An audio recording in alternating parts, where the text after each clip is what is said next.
Lisa Kies.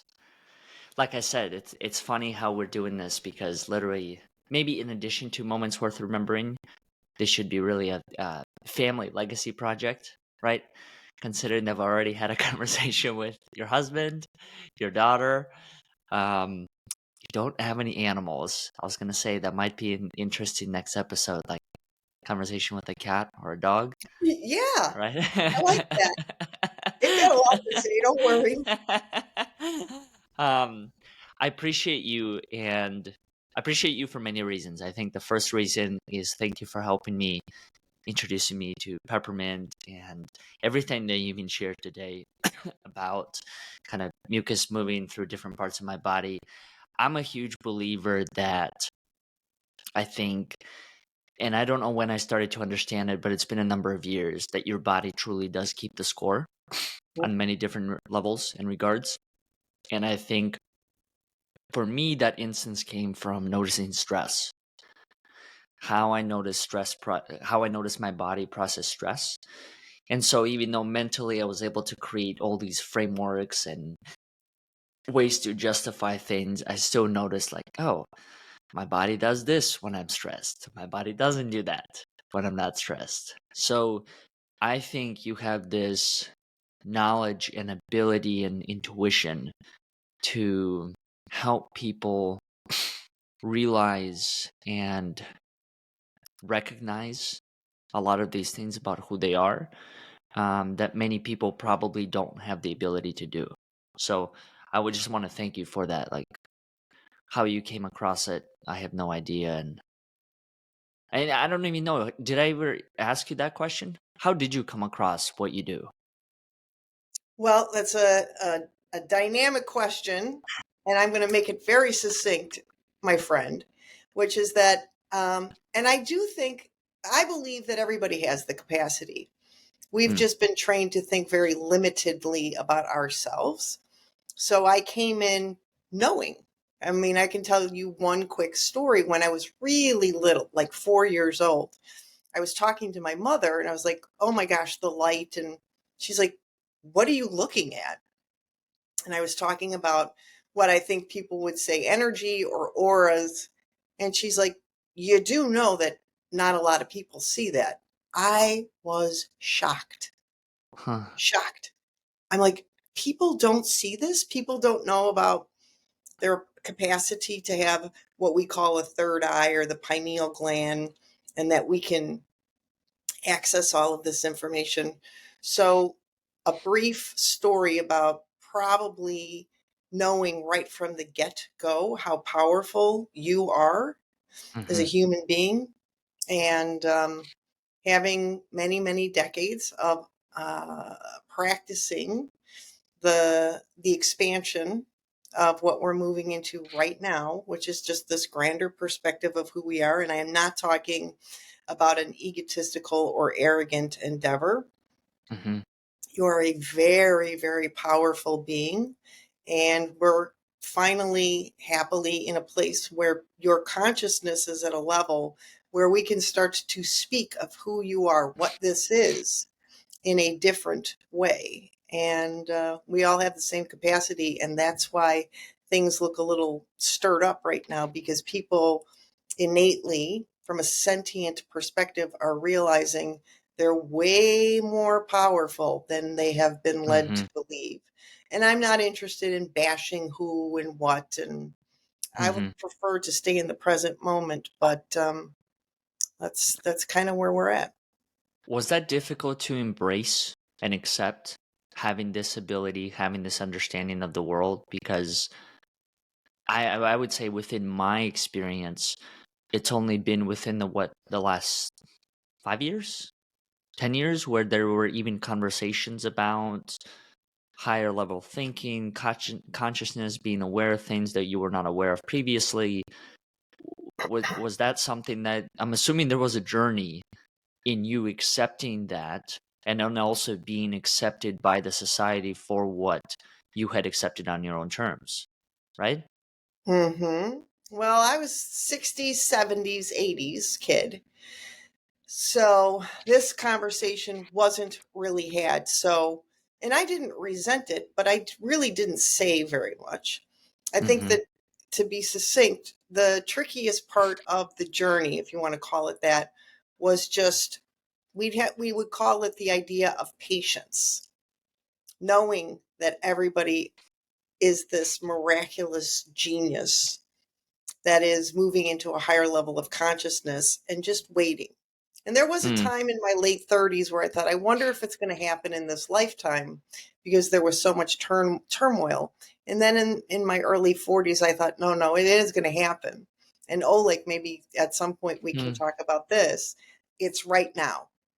Right Mm-hmm. now is where we've never been here before in human species consciousness, which is this level, this state of being where we can entertain and be curious about who we are and what we are.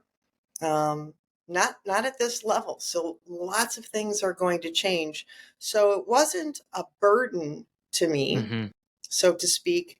It was my curiosity, like, when is this going to happen? Mm. And the good news is right now. It's happening. Well, Mm. you even told me this when you and I spoke. So to give a little context for anyone who's going to be listening and watching this, I had reached out to Lisa because I was putting together a book, Moments Worth Remembering book for her husband. And I think it was through Instagram that I got in touch with you. I sent you a message, and then you responded within a couple hours, couple days, like, "Hey, would love to be a part of it. Here's my contact." And then I remember you and I got on the phone, and it's as if we had known each other however many years prior. Instantly, just clicked and fell into a frequency where we were able to have this um, different level of conversation than I think sometimes I have. And one of the things that you mentioned even then is the same exact thing, that so much of what we're experiencing now is happening. And it's a great opportunity to be able to do that. And then that's, I think, one of the reasons why we were even able to put together this gift for Chris, and why it seems so effortless. And, me coming to Chicago and visiting him and not knowing like what's going on. He That was told me, like, spectacular. I mean, that was, if I can, I know we're going to talk about the sure, book. I want to. I'm excited of to course. share with your viewers, what this has meant to him and what this means to people.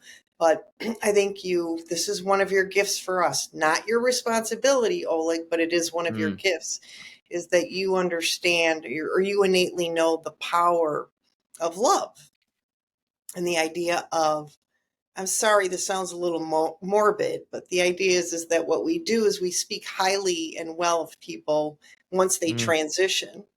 mm-hmm, And I agree with you. I've always thought, why not talk about it right now? Why don't mm-hmm, we share with each other how we feel about each other right now, mm-hmm, not when we're not in physical form anymore? So what you've created is spectacular. It was beautiful. It is beautiful. I'm grateful that you're sharing it with the global community as an opportunity for groups of people to share with somebody they love how they love them, why they love mm-hmm, them, what's their significance, how has this gone. So what you've created is spectacular, and I want to thank you for actually not only conceiving of it, but mm-hmm, actually following through with it. mm. Why do you So think we don't share those things? I think, well, there's tons of answers. And if you ask me this question in a half an hour, I'll probably give you a different answer.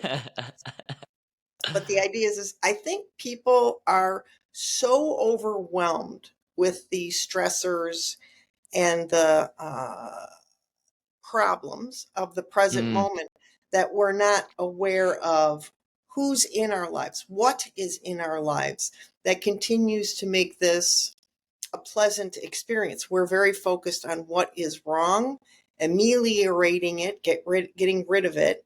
And, we can only have in human form one thought at a time. And if we're focused on making things better or getting rid of stuff that we don't want, that doesn't leave any energy for look, here's my friend.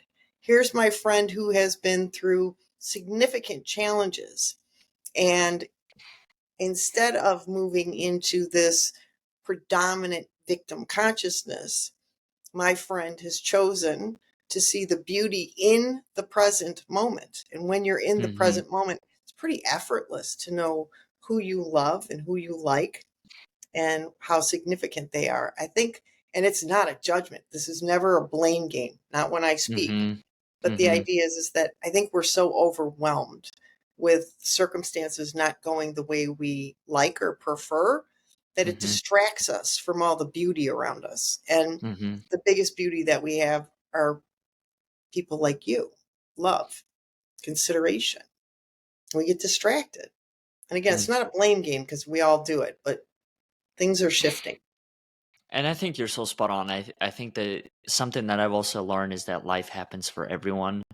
I remember there were there were phases where I would just think, man, why are these people not expressing these things or calling or wanting to get in touch? And it's just like everyone's going through their own set of circumstances. And really, I think for me, shifting from the whole judgment component, I mean, it transformed the whole journey, right? It introduced compassion in a way that I did not experience before. Gave me a chance to really be connected. And something else that you mentioned that I also resonate with is this concept of taking the time or making the choice to recognize the things in the person's day. And I think you're so spot on when it comes to being able to recognize that in the present moment. I Mm, mean, I'm thinking about it now. It's effortless. it I don't is. even have to think about all of these things. It's almost as if words are just coming out, right? Here is this person, and I don't even have to think of the reason. Reasons are just flowing through. So I think it's so interesting once you do connect to the present moment. The thoughts almost like create themselves. They do. You're absolutely talk about spot on. Yes. That's exactly it. And it's a confounding perspective. Like the Mm, idea of we have chosen to participate in a time and space continuum. And here you and I are talking about how do we live in the present moment? Well, that's a bit of a conundrum yeah. because I have to be here with you at 3 and you have something to do at 4:30 and Hmm. we're tethered to that.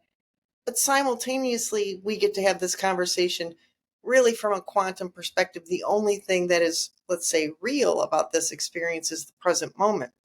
And when Hmm. you're in it, there's no effort. Hmm. You hit the nail on the head. That's Hmm. it. I wanna ask you I wanted to ask you another thing.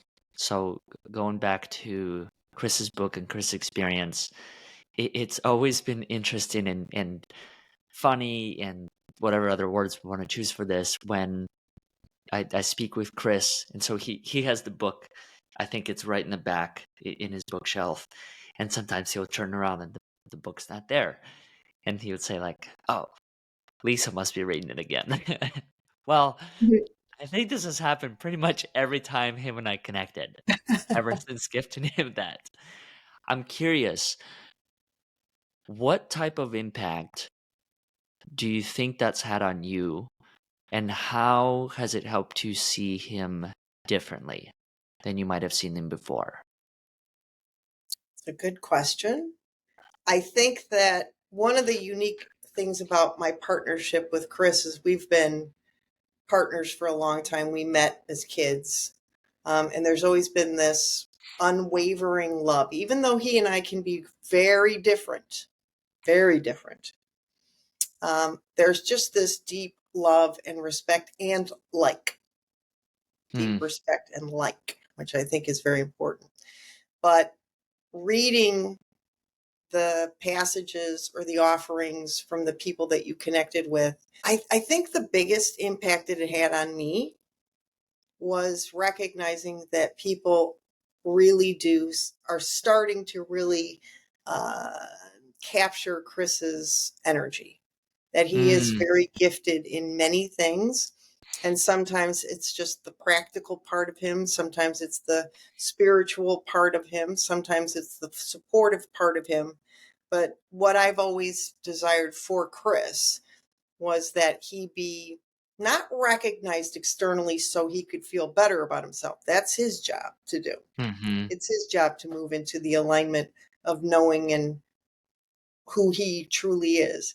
But there is something so beautiful, Oleg, about what you've created in the books, in that there is an external uh, product, there's an external offering that gives him the opportunity to read the impact that he has made on other people, because that's hugely significant and we don't do Mm-hmm. it, like I say.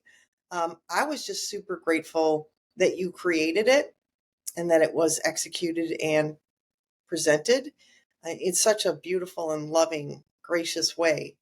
That's what I wanted for him, was for him Mm-hmm. to continue to do what he's doing, continue to move towards his own alignment, continue to move towards his own recognition of self, and be receptive to people being appreciative of what he offers to them every day. Mm-hmm. So that was a thrill for me, was to see that actually in word form. Well, you also played a huge role in creating that because you've helped identify a lot of the people that we chose to reach out to. And that was another thing that I was curious to ask you is in thinking of the different people in his life, because you and I, we had some conversations, and if you go down that path of sharing, then that's perfectly fine.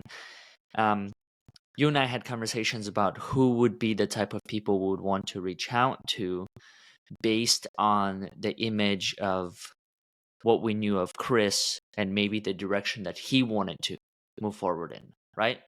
How did you handpick?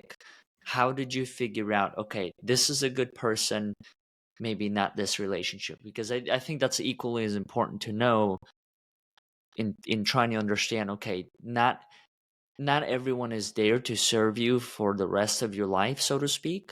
I Sure. think, people do come into your life for a reason or season or a lifetime. I do believe in that. Even in my 30 years on this planet, I've learned that plenty of times. So I was curious, you clearly know Chris, I think very well. What question did you ask yourself as you were thinking of all these people? Or not, maybe not even a question. What did you think of, like, okay, Ken would be a good person. This would be a good person. What I did was I thought about the people from his past, Hmm. people from his past that aren't in his presence anymore, people from his past that are in his presence, people who have known him his whole life, and people that he has recently connected with or to in the work that he offers now, as a sponsor. Um, and it's more, it's interesting and so wise of you. I would have the thought, but I would see how it felt. So when we Hmm. reached out to a couple of his childhood friends, even though they're not connected significantly right now, there was a significant role.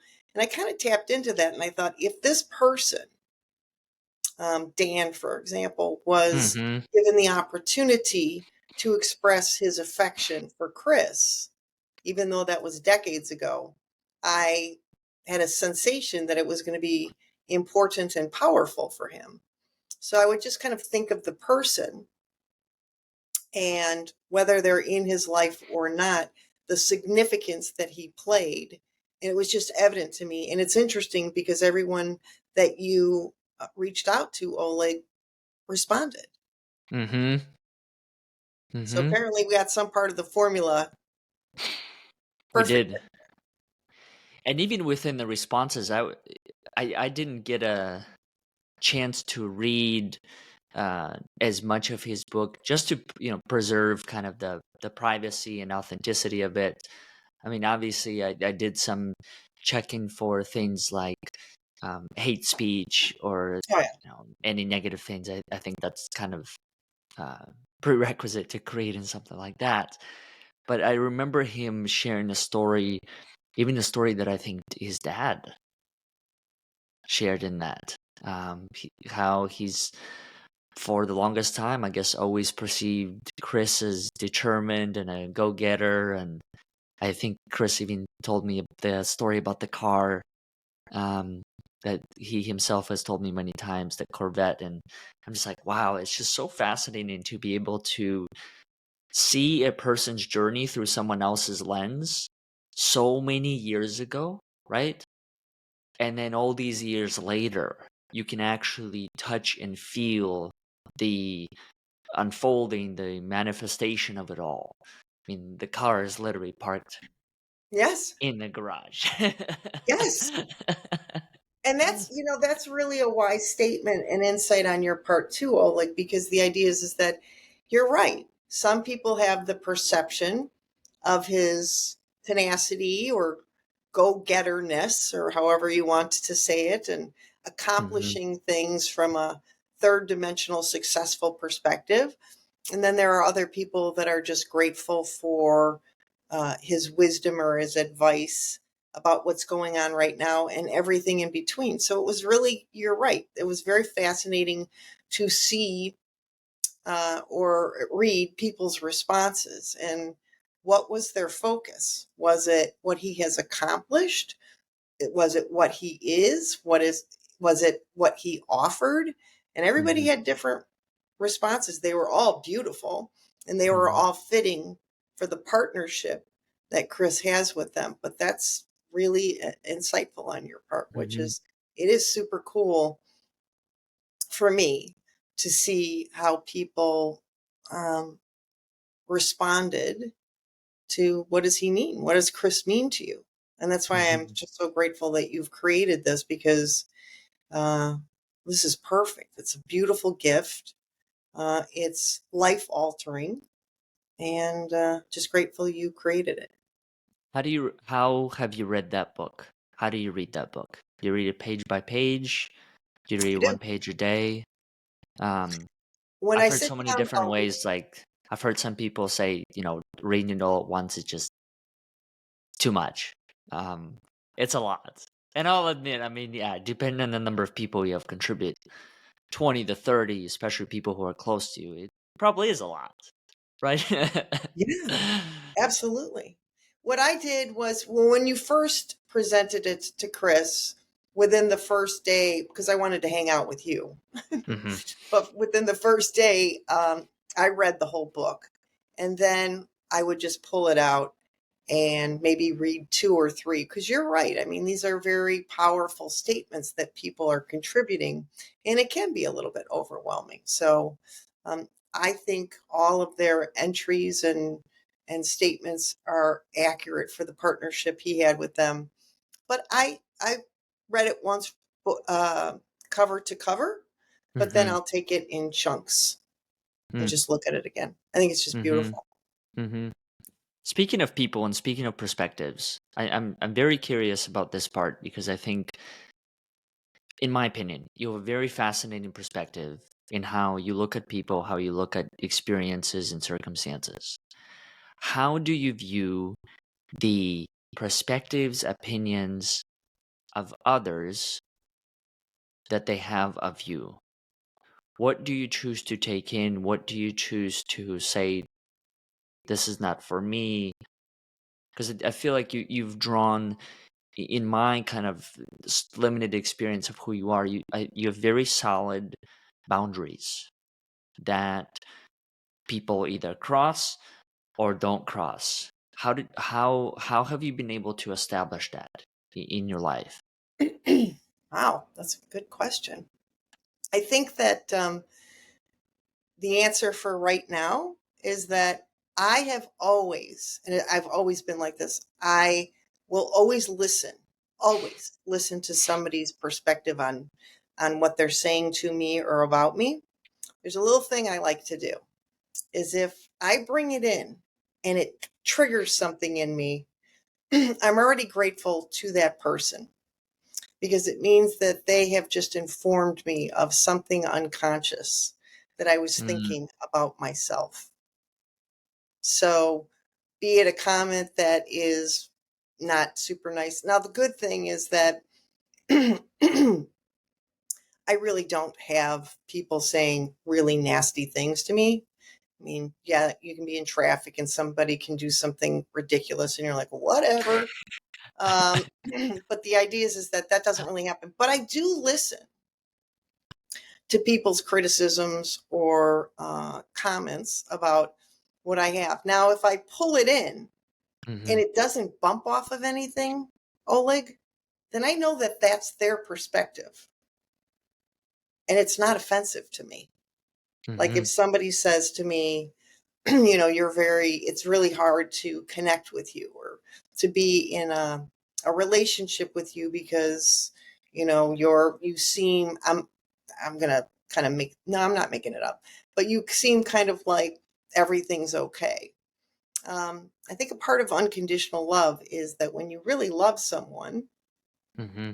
you're going to let them be who they truly are. And, why would I consider you need to be a certain way in order for me to want to continue to stay in partnership with you? There's a deep respect and a deep love. So I kind of broadened the statement or the answer. But I Mm-hmm. guess my answer for right now is I listen to everything. If it triggers me, that's gold to me. I'm like, wait a Mm. minute. If somebody were to call me a name and it was like, oh, that's information. It's like this. I take you out for, let's say, tea, right? Mm-hmm. And we are walking down the street, and somebody looks at us and says, "You two are trees." Mm. We would laugh, not Mm-hmm. at them, but it's like, all right. So it didn't trigger me in any way because I don't have a conflict.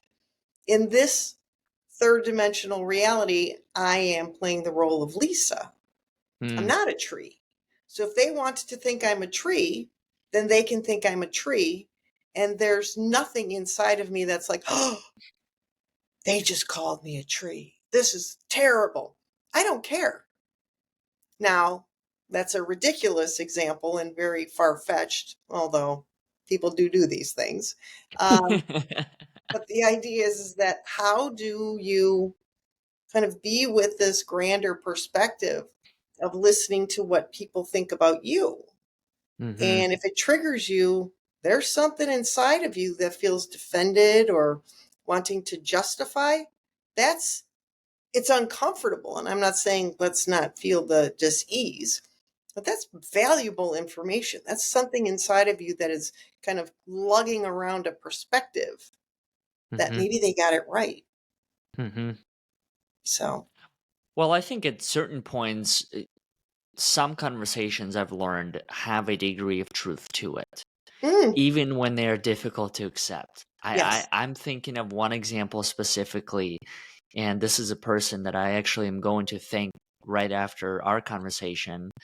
A number of, however long it's been, I remember connecting with her, and I was at a point in my life where I was trying to build a new story, build a new narrative about my past, the present, and the future that I wanted to go into. And I remember sharing different things with her, and she had responded, and she said, it sounds like this. It sounds like there's still an element of kind of like victimhood. And what if you were to look at it through a different perspective? And I remember at first I was feeling very attacked. I was very much in my feelings, and I'm like, how could you say that? I trusted her. I did this. And I kid you not, within 24 hours, I somehow developed this entirely different perspectives where I became extremely grateful to her. I'm like, you know what? I think what she had shared, there's actually a lot of truth in that. Maybe I have viewed myself that way.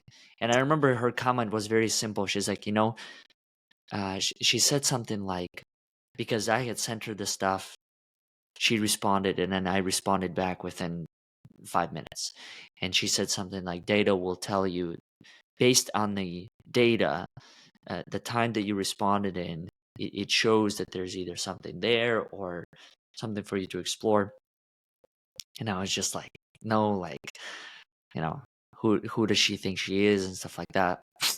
24 hours later, I kid you not, it just shifted completely. Even now, I mean, however many months or years it's been to this point, I'm finding so much value in that. But a lot of it, I think, had to do with being open to receiving that information, not judging it, which, once again, all of your core pillars and topics and skills that you've passed on to me through Chris. And also just realizing that, yes, there is a lot of value because in some ways, I think and I believe we're all a reflection of one another. Yes, I can only see so much of myself. And even when I'm looking, I'm probably not even seeing the full version. perfect. It's true. I appreciate your wisdom, which is that this is a different conversation. The conversation now moves into this is not an invitation for people to tolerate or listen to abuse. Your Hmm. friend, it sounds fairly graciously said, look, I think the way you're telling the story leaves you in a victim consciousness frequency. What Mm, happens? And it's, do not think, I can only speak for myself. sure. People have been through massively challenging circumstances. It's not about forgetting it. It certainly isn't about condoning it. And it's not about pacifying it. My Mm, offering to you was, I wonder, did you get that when you're like, what? And there was a bit of agitation when she said it to you. That wasn't from my perspective. hmm, Consider it, Oleg.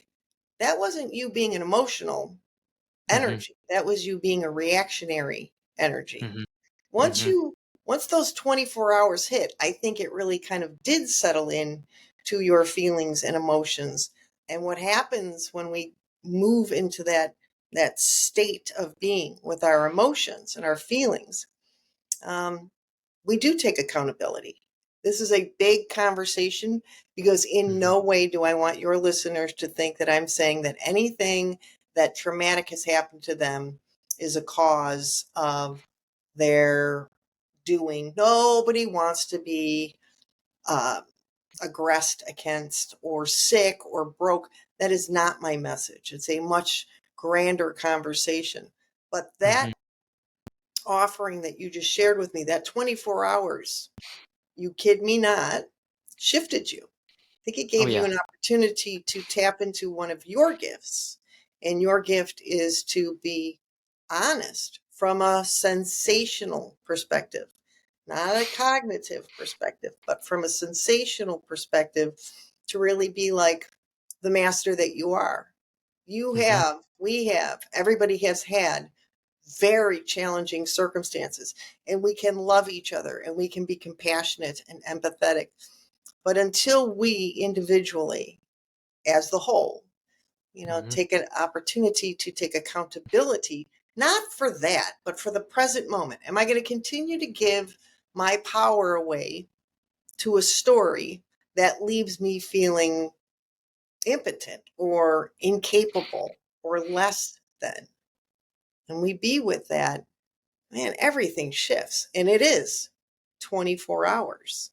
hmm, And that's what I continue to do too, is take in that information and know that each moment is an opportunity for me to get clearer on lots of different things. And some of the information that we experience is through massive contrast.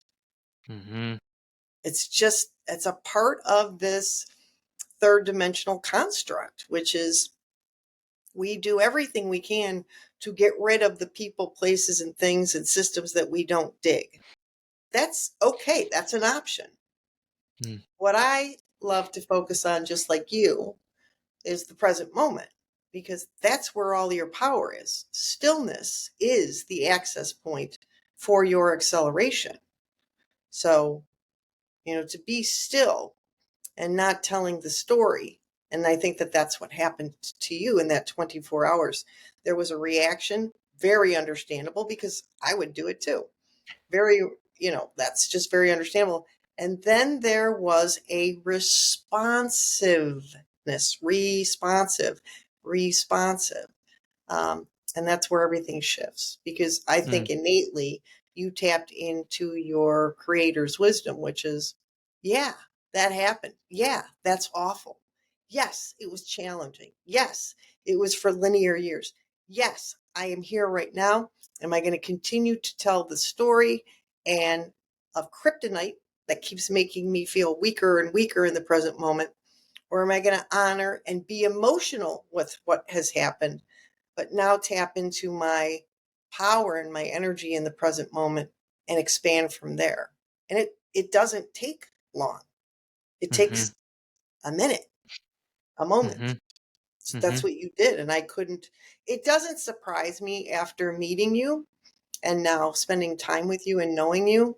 You are very gifted at what it is that you're pursuing, which is this level of consciousness and this state of being.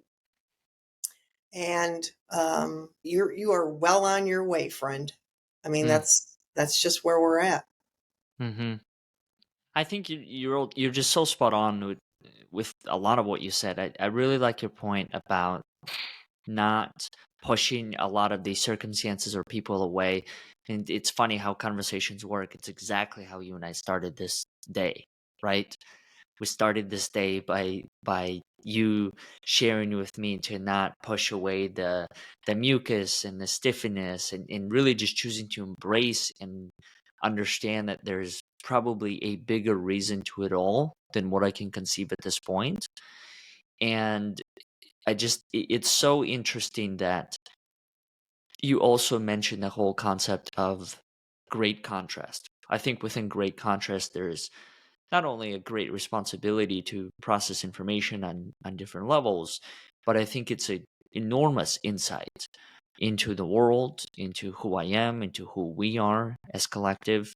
Uh, I had a friend of mine share this with me, which you may or may not resonate with. He said a while ago, he said, there is no you, there is no me, there's only we.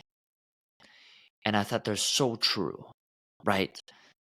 At a certain point, I genuinely believe that we do need each other to be able to better understand our own beings, our own processing of things, our own worlds, as well as the collective worlds.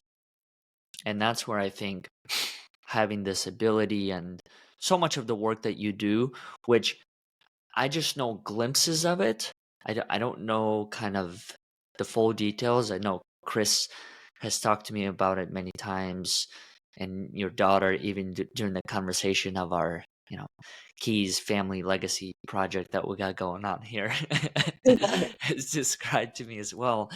But it's so interesting to me how you've been able to do this with so many different people.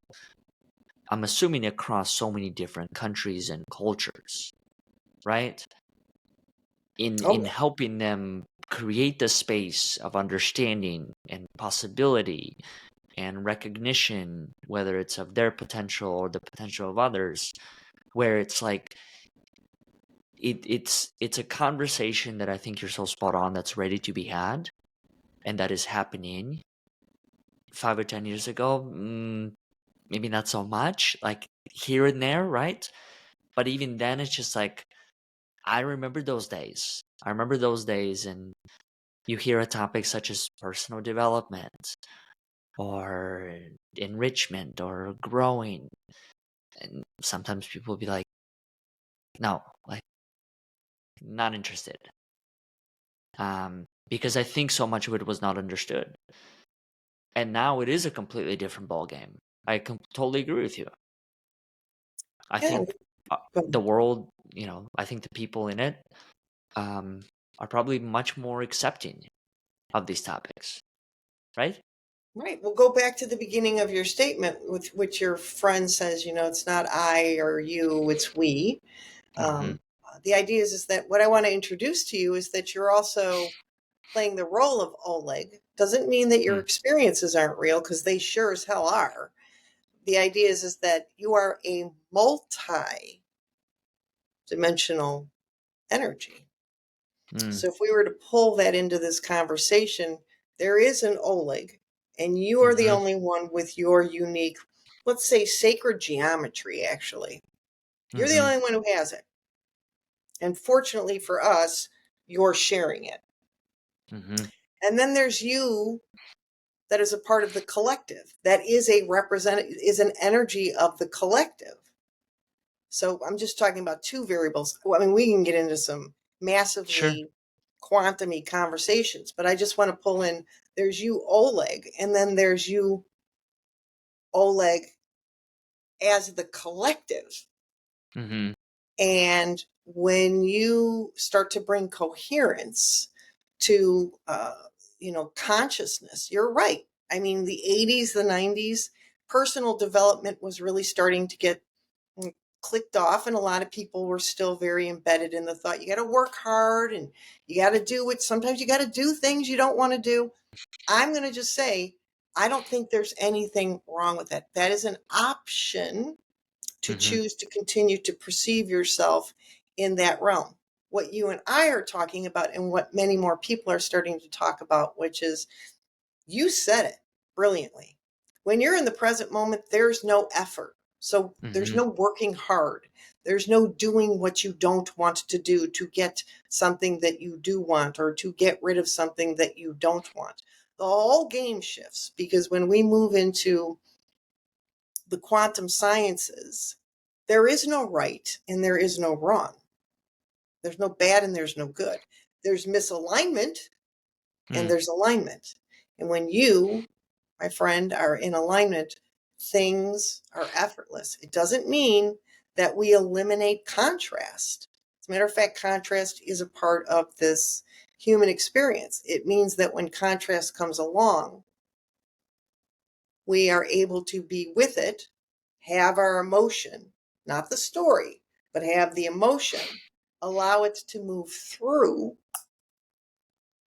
and you're a completely different frequency, a frequency that has the capacity to create new matter. Mm-hmm. So it really gets very, very, very interesting.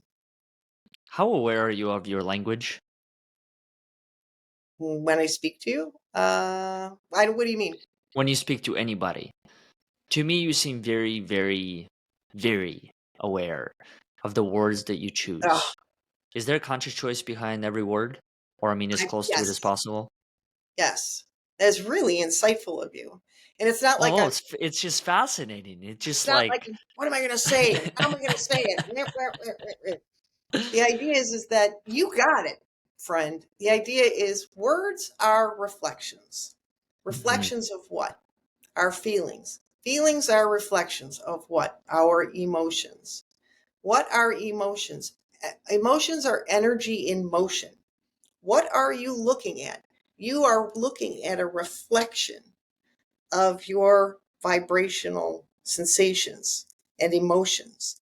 We don't get what we want, we get what we are. So mm, this is a big, deep conversation. So when I speak, I don't think I can speak in language that dismisses your giftedness or your power. Doesn't mitigate the fact that we all go through nonsense and we fail and we make mistakes. That's a part of the gig.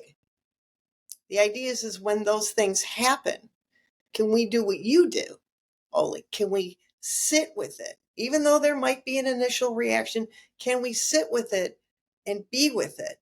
And not take accountability for the nonsense, but take accountability for the opportunity to be with the sensation. Because when we feel lack, limitation, scarcity, and fear, it means you're perceiving the present moment through a limiting belief. And limiting mm, beliefs are not yours. So when I speak, I can only speak from my perspective mhm, on your truth, on your quantum truth. And there's a deep respect for you being Oleg in a third dimensional construct. And there's a deep, deep, deep respect for you as a sentient being choosing to have this experience.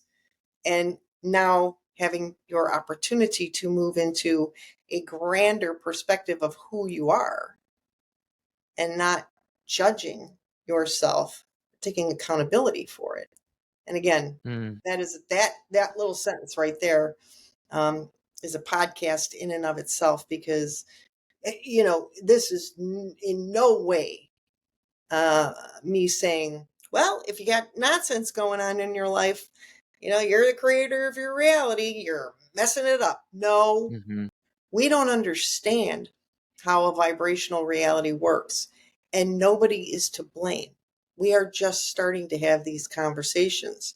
So when you Mm-hmm. say in the 80s and 90s having these conversations, what a glorious first step to start to give people the opportunity to enter into, how do you feel? What is going on?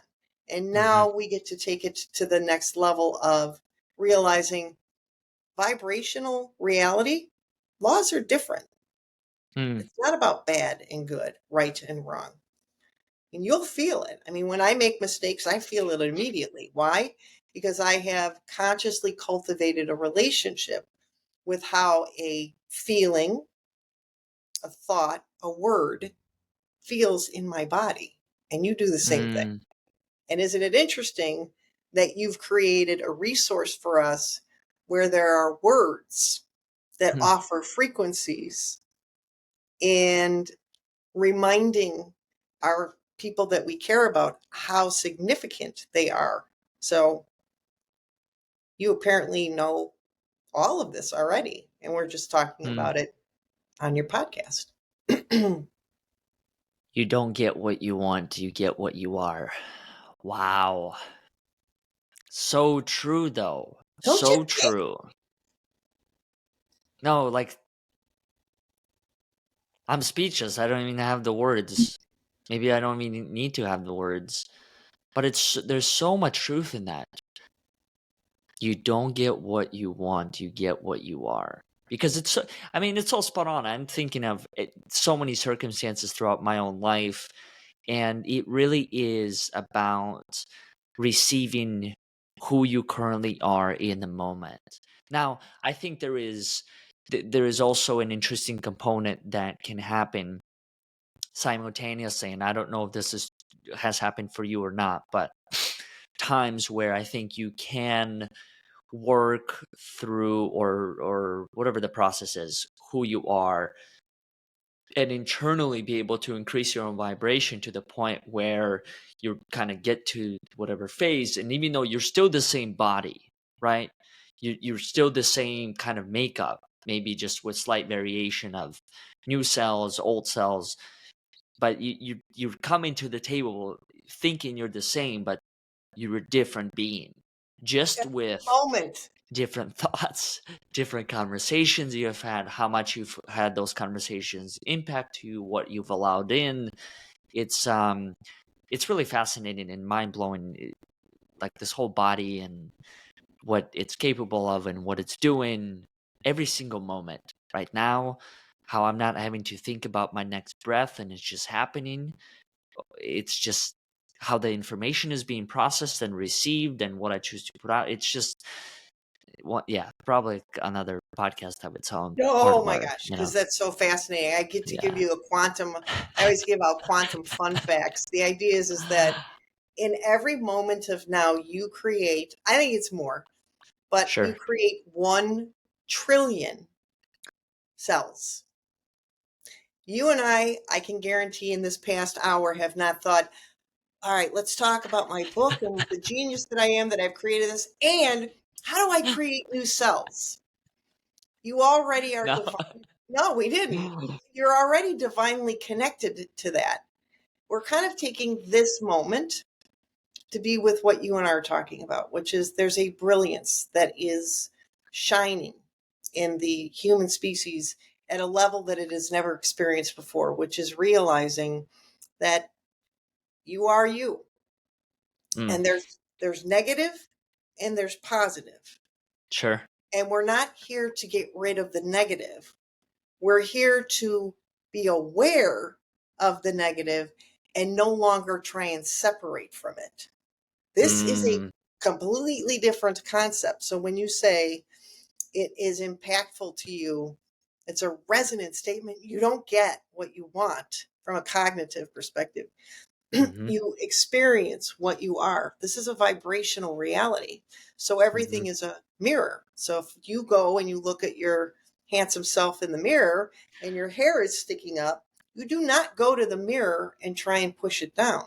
You come back to yourself and you correct it. And what immediately gets reflected back to you?